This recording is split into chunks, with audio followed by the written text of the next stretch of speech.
So hello and welcome to the fifth instalment of Mind the Crash Bleep. We'll just wait a couple more minutes and then we'll get started.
Okay, so as we've done in previous Mind the Crash Bleep episodes, we'll be going through a medical emergency in this webinar.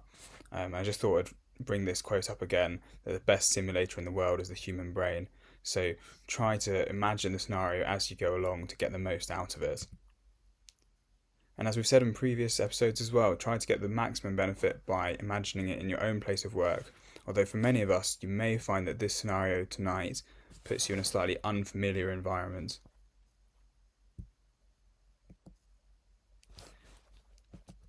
It's the night shift and you get a 2222 adult emergency call to delivery suite in the women's hospital. So the medical emergency team make their way across the car park, go in through the front doors of the women's hospital and are ushered through to delivery suite and are given the following S-bar handover. Maria is a 35-year-old lady, gravida 3, para 0 plus 2, at 40 plus 1 week's gestation. She was admitted to delivery suite earlier this evening, in labour, with a blood pressure of 167/95, and was started on oral labetalol with a 200mg stat dose and then written up for 200mg 3 times a day thereafter. She has started seizing around 3 minutes ago. And the team ask, can you help us stabilise her? So as usual, you decide to do an A to E assessment. The airway you assess and she's making snoring noises.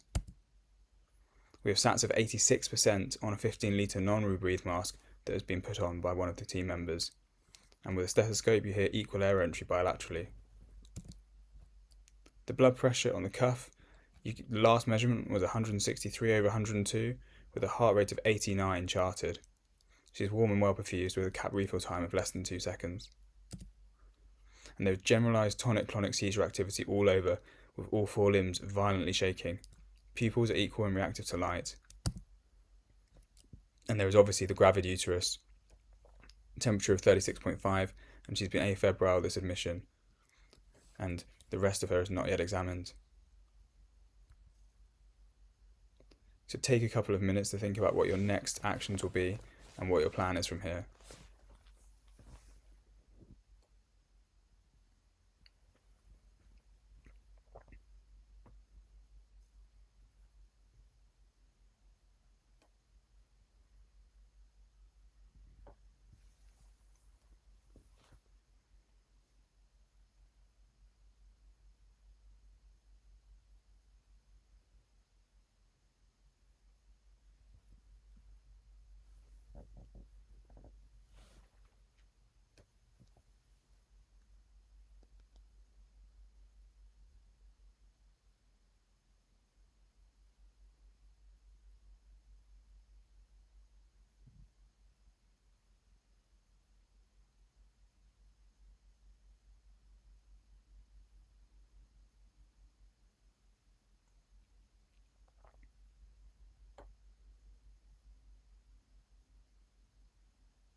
Okay,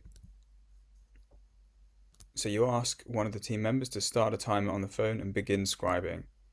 It's really important, as we said in a previous episode, to have a good situational awareness throughout a seizure case, and getting a team member to start a timer is really key to this, so you know how long the patient's been seizing for. Very often there's a big panic on the ward or on the delivery suite when someone starts seizing, which is totally understandable. And in all the sort of hullabaloo, nobody's actually documented the exact start time of the seizure or started a stopwatch. So getting a stopwatch going can really help with the situational awareness. Having the timer also makes it easier to then do your scribing and write down the time at which various medications were administered.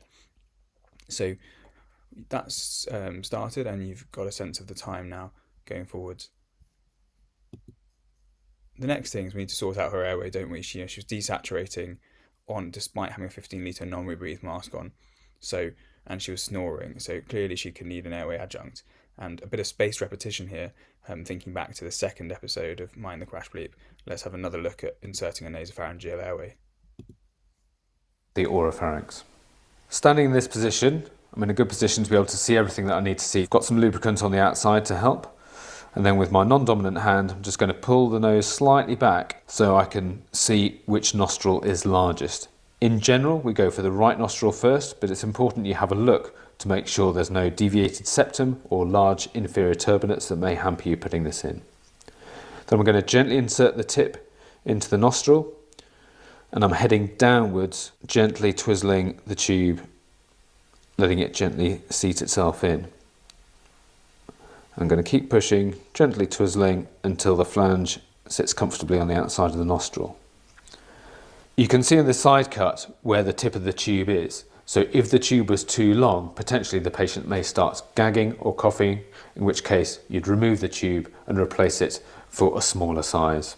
Once the nasopharyngeal airway is in, it's important clearly to reassess the patient.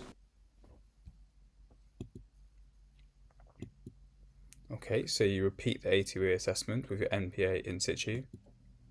SATs have now come up to 100% on the 15-litre non-rebreathe mask. You've got a heart rate of 103 on the SATs probe, and she's still seizing.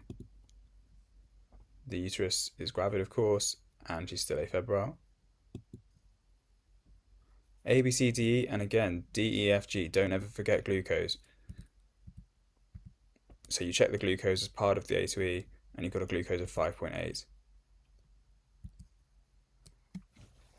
Now, in this special circumstance of a seizure in pregnancy, as part of this medical emergency, it's important to try and get the mother into a left lateral tilt as soon as possible. The reason for this is that placental blood flow is not auto-regulated, and it really does depend on the mother maintaining a good mean arterial pressure.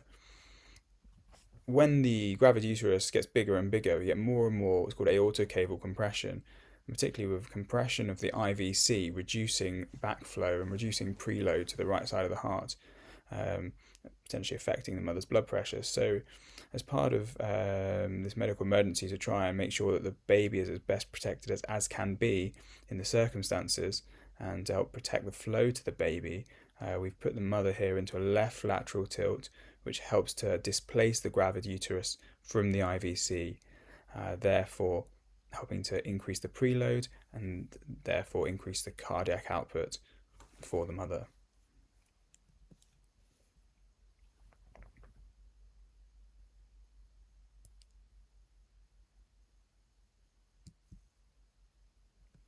Second IV access is placed, someone gets a grey cannula in, and an ABG is taken.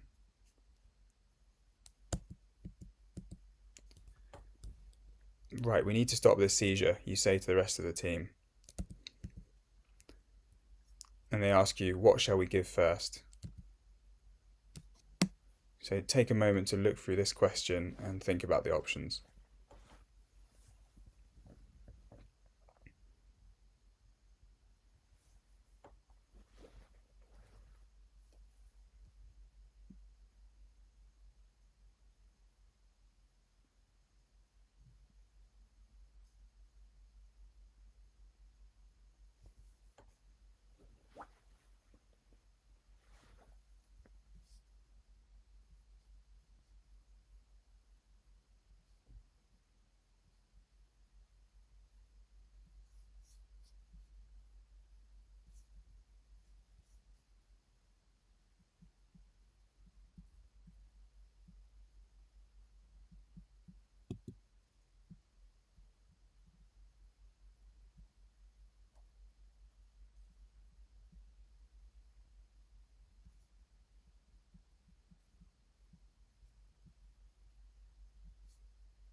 So the correct answer here is actually A, 4 grams of magnesium diluted up to 20 mils with 0.9% normal saline and given over 5 minutes.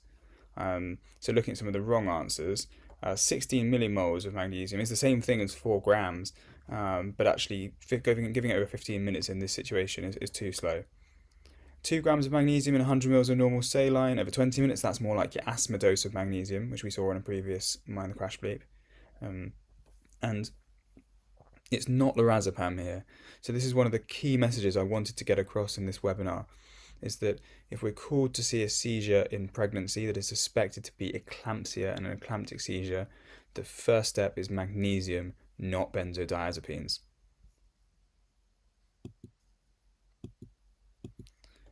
So again, just a bit of spaced repetition from the previous webinars.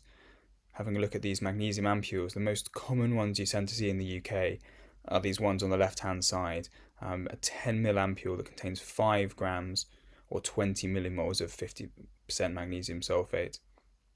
But you do sometimes get these 1 gram in 2 mils, which is a smaller ampule but the same concentration, so the same liquid, just in a smaller ampule.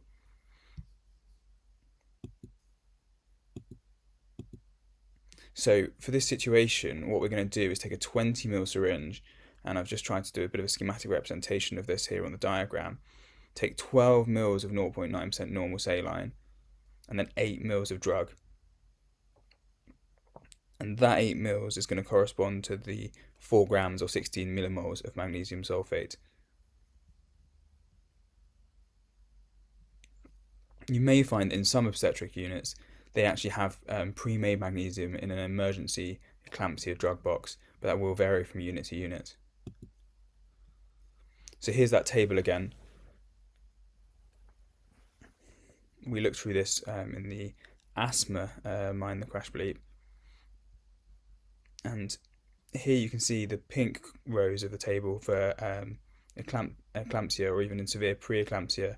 The loading dose is that 4 grams of magnesium over 5 minutes, and then a maintenance infusion is then started where you've got a 50 ml syringe where 10 grams, i.e. 40 millimoles, takes up 20 mils. So that's essentially 2 of those big ampules that we saw. And then you have 30 mils of 0.9% normal saline, and that is started at a rate of 5 mils per hour, corresponding to 1 gram per hour, because you're going to have 10 grams in 50 mils.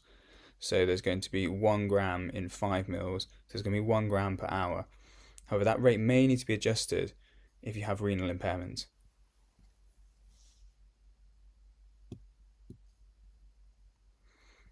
So why IV magnesium in preeclampsia and an eclamptic seizure? Why not just give benzodiazepines? Here are some of the suggested mechanisms for why magnesium works. Eclampsia is thought to be driven by endothelial dysfunction, cerebral vasospasm, and excitotoxicity. So the principal mechanism is thought to be NMDA receptor antagonism, leading to a raised seizure threshold and termination of ongoing seizure activity. So in the brain, don't you have excitatory neurotransmission via NMDA receptors and inhibitory neurotransmission via GABA receptors. So giving benzodiazepines is in a normal epileptic seizure is acting via promotion of GABAergic pathways and more inhibition. Whereas this is kind of the opposite way around. What we're actually wanting is less excitation. So we have antagonism of those NMDA receptors. There's also calcium antagonism. Magnesium is thought to lead to direct competitive inhibition of calcium influx via voltage-gated calcium channels, which leads to decreased intracellular calcium concentrations and decreased neurotransmitter release, particularly decreased excitatory neurotransmitter release. And cerebral vasodilatation caused by magnesium may lead to decreased cerebral ischemia and decreased edema. So whilst you're on the laptop that someone's brought to the bedside, you have a look through the admission bloods which have arrived back from those sent when Maria first presented. We have a HB of 118, white cells of 12.5, and the platelets are low, which suggests she may be heading towards HELP syndrome, which is the hemolysis, elevated liver enzymes, and low platelets. I'll leave you to have a quick look at these usernese.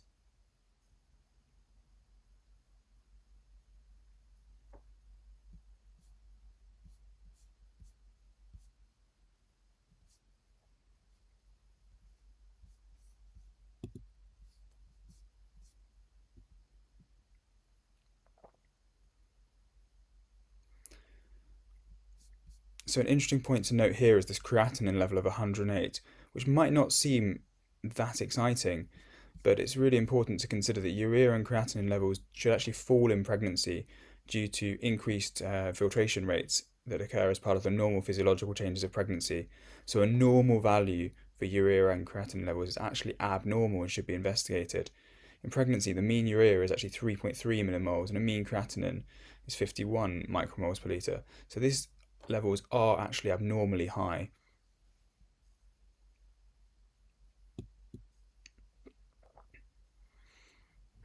And here's the LFTs.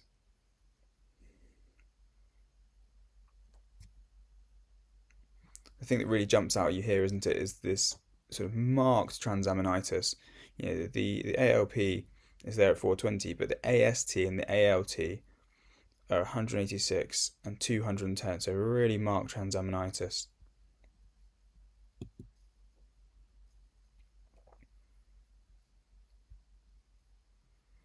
And the INR here is 1.3, so a little bit high, and slightly prolonged PT and APTT.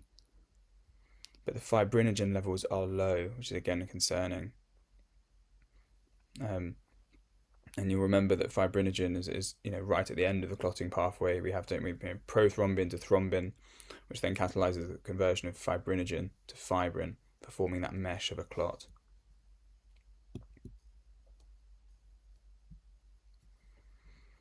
And we have LDH up at 920 and undetectable haptoglobin with schistocytes on the blood film, suggesting we may have evidence of hemolysis also. That ABG that got taken earlier comes back. I'll leave you to have a quick look at that for 30 seconds.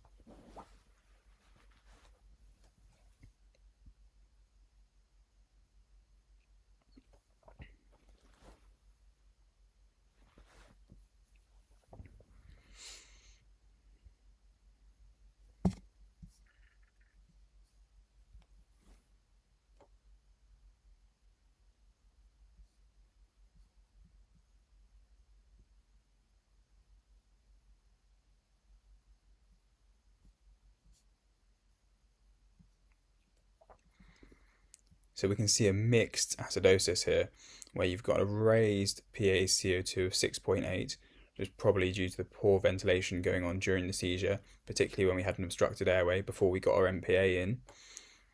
And we've also got a high lactate, which you do see in seizures, don't you? A lactate of 8.2 in this case, potentially contributing to a metabolic acidosis, a lactic acidosis, seen with a base excess of -9. Fortunately, after your magnesium's been given and the magnesium infusion has started flowing for a few minutes, the seizure seems to be abating. So you say, that seizure seems to have stopped now. Good, let's do something about that blood pressure. So have a quick think about this question of what you might prescribe for the blood pressure.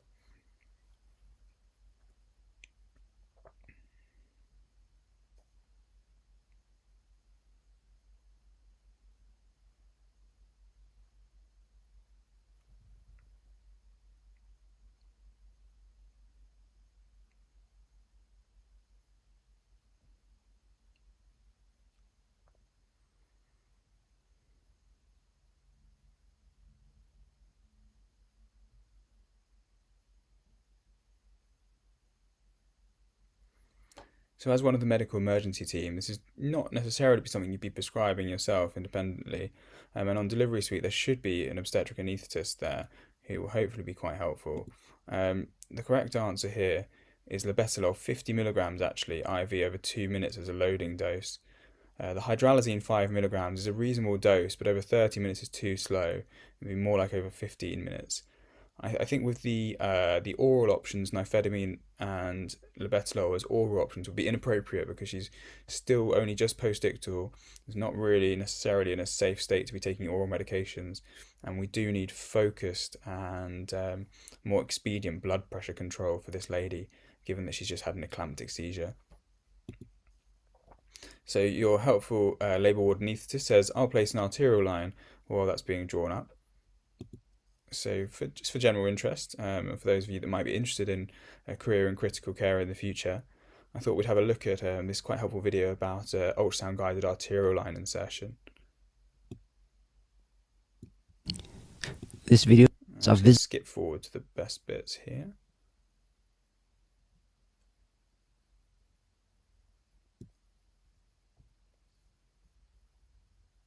In some elderly patients, the overlying skin can be very loose and mobile. Gentle traction to fix the skin in place can be applied using the probe and the heel and fingers of the cannulating hand. This is where the friction of saline versus gel is an advantage. Insert the cannula at the chosen insertion point using a trajectory that is not too steep. A 30 to 45 degree angle can be used to pierce the skin more cleanly, but thereafter, this should be flattened to something closer to 20 or 30 degrees. The exact angle will depend on the depth of the artery. The shallower the depth, the flatter the trajectory should be, and vice versa. The principle is to have a trajectory that will avoid puncturing the back wall and allow the cannula to thread smoothly into the artery. Once the skin has been pierced, slide the probe towards the cannula tip to locate it. Unfortunately, the tip of the stylet is not always brightly echogenic within soft tissues, so use other cues of needle tip localization.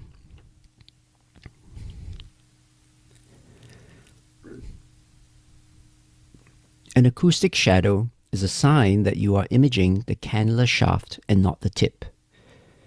In this case, carefully slide the probe away from yourself until the shadow disappears to locate the tip. Bob the needle gently up and down and look for indentation of tissue layers to indicate that you are still centered on the target. Aim to advance smoothly and deliberately through each of the overlying tissue layers, feeling for the tactile sense of popping through each one to augment what you see on the ultrasound screen.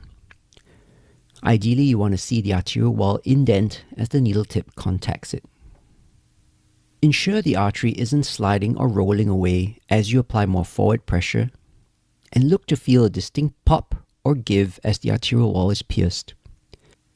Check for backflow of blood in the hub of the cannula, and with small scanning motions of the probe, you should also be able to see the bright echogenic dot of the metal stylet tip against the dark contrast of the arterial lumen. If you can visualize the stylet tip, you can advance it further under direct vision keeping it in view by carefully sliding the probe away as you advance. Ensure you flatten the cannula trajectory appropriately to avoid piercing the back wall of the stylet tip. Advance just far enough to bring the plastic cannula itself into the artery. Some people like to walk almost the entire cannula into the artery under direct visualization in this manner. I don't recommend this. It simply isn't necessary and risks puncturing the back or side wall, particularly in narrow or tortuous arteries. Instead, advance the cannula just enough to be confident the cannula tip is in the lumen, which is a couple of millimeters at most, just like we do if performing surface landmark guided arterial line insertions. At that point, you can put the probe down and free up both your hands to handle the cannula. Check that the cannula is indeed within the vessel by withdrawing the stylet and observing for backflow of blood along the cannula. This is something I do for all vascular cannulation, intravenous or arterial, before I attempt to thread the cannula further into the vessel.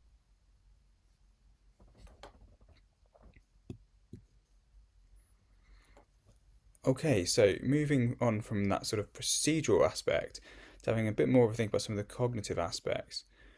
One general principle we've brought up a few times in Mind the Crash Bleep is these cognitive errors, and the most important one probably is anchoring, fixating on one possible diagnosis and failing to adequately consider alternatives. We've talked about the idea of resuscitate and then differentiate and communicate. And differential diagnosis is still really important in resuscitation. Coming to a situation like this in a mum who's been hypertensive, has come into delivery suite and then started seizing, of course the first thing that everyone thinks of is eclampsia. And in this situation, things settled quite quickly with the magnesium, which is consistent with that diagnosis. For the vast majority of eclamptic seizures, you would expect them to stop with the magnesium. And if that doesn't happen, it's important to start thinking about whether there might be something else going on. So take 1 minute and a scrap of paper to scribble down some ideas for what might be the alternative causes of seizures in pregnancy.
Okay, so this was the list I came up with.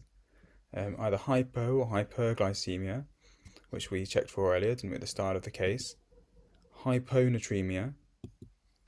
Epilepsy, you might just have the mother who actually has epilepsy. Hypoxia or hypocarbia. Hypotension. Intracranial hemorrhage. Cerebral venous sinus thrombosis. Or a space-occupying lesion. Or drugs or toxins, which can always be a cause of seizures, can't they? So ABCDE assessment is repeated. You actually wean the oxygen down now to 40%. There are a few crackles in both bases. You've got 2 nice cannulas in on your A-line. Blood pressure's being managed now to blood pressure of 123/82 on the A-line trace, with a heart rate of 85 on a 3-lead ECG. Warm, well perfused, and there's some peripheral edema noted. GCS is improving. She's post-ictal with a GCS of 12, E3, V3, M6, and the glucose is okay on that ABG you've sent from your A-line. And her calves are soft and she's still afebrile. So it has a medical emergency team discussion and say we now need to plan for the delivery of this baby, let's escalate and call in the anaesthesia and obstetric consultants. It's going to be a high risk case.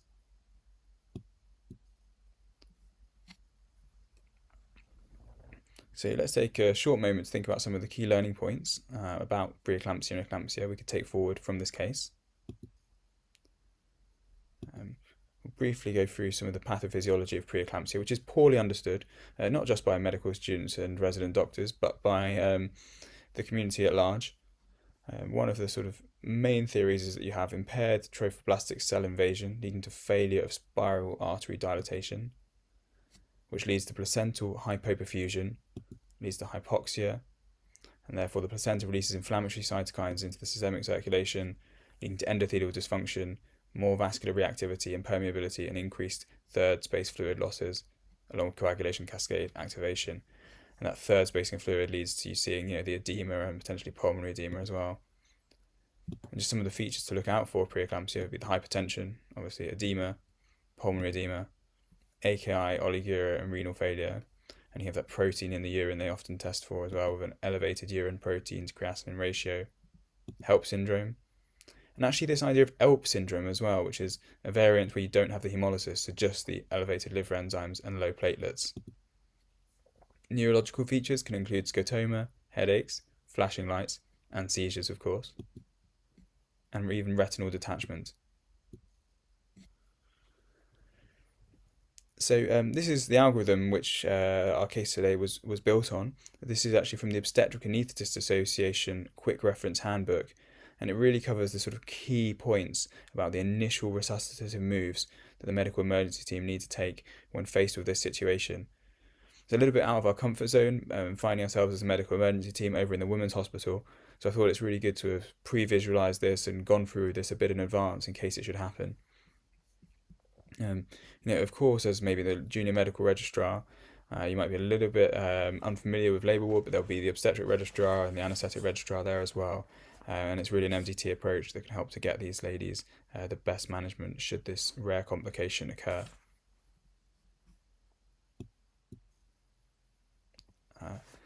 So I'll just quickly check the chat and see if there's anyone's got any questions they want to ask in the YouTube chat.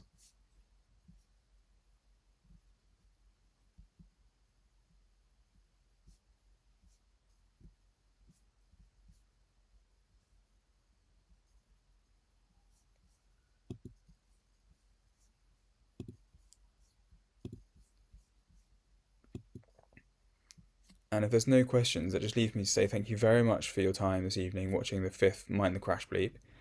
If you go onto the mindthebleep.com webinar feedback page with the address below, you'll be able to fill out a feedback form and get your certificate once you've done the feedback. Let us know if there's any future topics or future medical emergencies you'd like to see included.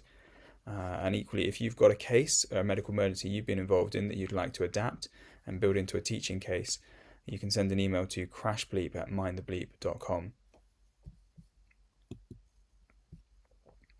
Thank you very much.